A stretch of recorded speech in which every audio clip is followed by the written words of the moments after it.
Bonjour à tous, bienvenue pour ce nouveau point économique au sein de la salle de marché du Crédit Mutuel Arkea. Je suis avec Julien. Bonjour Julien. Bonjour. Aujourd'hui, on observe un contexte extrêmement tendu des marchés sur l'ensemble des marchés, aussi bien actions, avec un CAC 40 au niveau des 5700 points, niveau pas rencontré depuis 2019, avant crise Covid, un euro faible et des taux qui continuent encore et toujours à s'accélérer. Julien, peux-tu nous en dire plus sur ce contexte de rentrée extrêmement tendu ? Oui, effectivement, ce qu'on comprend bien, c'est qu'aujourd'hui, on est dans un cadre assez tendu sur les marchés, avec les éléments que tu signalais précédemment, un euro extrêmement faible, proche des plus bas de 22 ans, un CAC qui a enfoncé les 5700 points aujourd'hui encore. Ce qu'il faut comprendre, je crois que c'est aujourd'hui, on se trouve dans une situation de conjonction de facteurs défavorables, avec un alignement des planètes qui est assez mauvais, autour de trois grands facteurs. Donc une situation assez exceptionnelle d'un certain nombre de points de vue. Alors, le premier facteur défavorable aujourd'hui, je crois qu'il concerne l'ajustement des perspectives économiques. On voit bien qu'actuellement, les marchés sont en train de réviser à la baisse leurs anticipations concernant les projections futures, ainsi que les grandes organisations internationales. On a notamment eu l'OMC qui est intervenu en ce sens la semaine dernière. On a eu quelques chiffres également qu'on pourrait citer très brièvement concernant la confiance des ménages, qui est en train de s'étioler très significativement au sein de la zone euro, tombant à des plus bas historiques dans plusieurs pays. On citera par exemple l'Italie, qui aujourd'hui fait la une sur, par exemple, l'actualité politique. À ce premier facteur, ce qu'il faut également souligner, c'est qu'on est à un niveau d'aversion pour le risque extrêmement élevé, avec, je crois, ce qui ressemble aujourd'hui à une espèce de point pivot, avec la question de l'annexion de l'Est de l'Ukraine à la Russie et l'explosion des gazoducs en mer du Nord, avec pour principale question, qu'est-ce qui va se passer maintenant, puisque, encore une fois, le niveau de tension est élevé. Est-ce que ces facteurs vont pousser vers une accélération des tensions, donc véritablement une escalade, ou une détente? Les marchés sont conscients véritablement de cette aversion et aujourd'hui le price à leur façon, en privilégiant bien évidemment les valeurs refuges.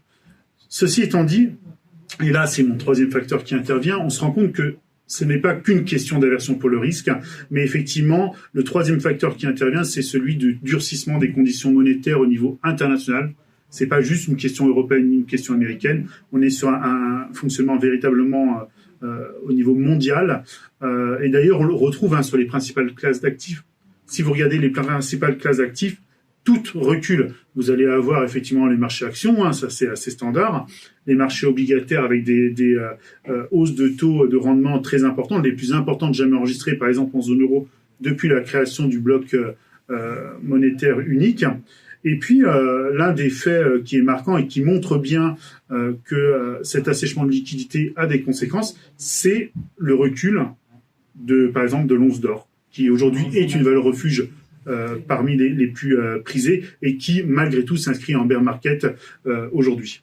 D'accord, merci Julien pour ces précisions. Donc si on comprend bien, on va vivre encore un durcissement des conditions monétaires. Effectivement, on a pu le voir avec la semaine précédente, avec la Banque fédérale américaine et la Banque centrale européenne qui ont continué à augmenter leur taux directeur.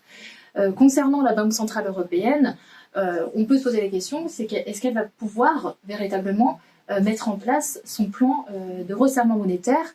Je rappelle simplement que la Banque centrale européenne aujourd'hui lutte contre l'inflation, ça on le sait bien. Mais surtout que le ralentissement économique qu'on s'apprête à vivre au cours des prochains mois, il est lié, on a bien compris, à un ralentissement de la demande attendue. On a cité les niveaux de confiance qui s'effondrent. On sait que l'inflation pèse sur le pouvoir d'achat des ménages qui, par ailleurs, ont de moins en moins de coussins de sécurité avec ce taux d'épargne qui baisse. Donc un ralentissement de la demande attendue, mais on sait surtout que le choc économique qu'on va rencontrer pendant l'hiver risque d'être un choc d'offres également, avec des entreprises qui vont avoir des difficultés à répondre à la demande en raison de l'explosion des prix énergétiques et peut-être, dans certains cas, de rationnement. Or, je rappelle très simplement les choses. On sait en économie, et c'est un des fondamentaux de l'économie, qu'une offre inférieure à la demande se traduit par une hausse de prix. Et ce que ne peut pas risquer de faire la Banque centrale européenne, c'est d'assister à une nouvelle vague inflationniste liée à ce déséquilibre entre l'offre et la demande cet hiver, alors même qu'elle est déjà empêtrée dans un choc inflationniste qui perdure et qui date de la crise du Covid notamment et de l'invasion de l'Ukraine. Donc la réponse, elle est assez simple. Oui, la Banque Centrale Européenne, elle va aller à son taux neutre. Vraisemblablement, elle va tout faire pour y arriver d'ici la fin de l'année. Alors, taux neutre, voire au-dessus. Ça, c'est un autre débat. Donc les taux vont continuer à augmenter d'ici la fin de l'année. Qu'en est-il pour l'euro ? Effectivement, l'euro face au dollar a cassé la parité durant l'été. L'euro n'a pas cessé depuis à continuer à baisser. Qu'en est-il d'ici la fin de l'année ? Va-t-il continuer ou va-t-il progresser jusqu'à la parité de nouveau ? Là encore, la question, elle est toute légitime. Je tiens simplement à signaler que c'est l'un des scénarios que nous-mêmes nous avions porté au sein de la salle des marchés. L'idée finalement qu'à un moment donné, l'euro allait être totalement pénalisé par ce contexte international et en particulier européen défavorable. Vous avez effectivement un niveau de risque et d'aversion pour le risque qui est tellement important au sein de la zone euro aujourd'hui, de par l'Ukraine, de par le risque également de fracturation au sein du bloc, avec notamment des élections comme celle de l'Italie, etc., que effectivement l'euro aujourd'hui pâtit très fortement de cette situation. Ce qui est aujourd'hui relativement clair, je crois, c'est qu'une partie de ces incertitudes sont liées à l'hiver et à l'approvisionnement énergétique. Donc vraisemblablement, l'euro devrait rester sous pression jusqu'à la fin de l'hiver, avec notamment ces risques, savoir est-ce qu'on va être coupé du gaz russe, ça on a bien compris, mais d'autres sources d'approvisionnement. Et est-ce que notre balance commerciale va continuer de se dégrader, parce que c'est l'un des éléments forts aussi. Plus on importe de l'énergie pour passer l'hiver à un prix élevé, et plus l'euro est pénalisé. On espère bien que par contre au printemps, on va revenir sur des fondamentaux un peu plus cohérents avec les conditions économiques de la zone euro, en particulier vis-à-vis du dollar américain, qui bénéficie au contraire très fortement de cette aversion pour le risque. Merci Julien pour cette analyse. Vous pouvez retrouver l'ensemble des perspectives de nos économistes de la salle des marchés du Crédit Mutuel Arkéa dans la documentation qui s'affiche à l'écran. On vous dit au revoir, encore merci, à très bientôt pour un autre point économique.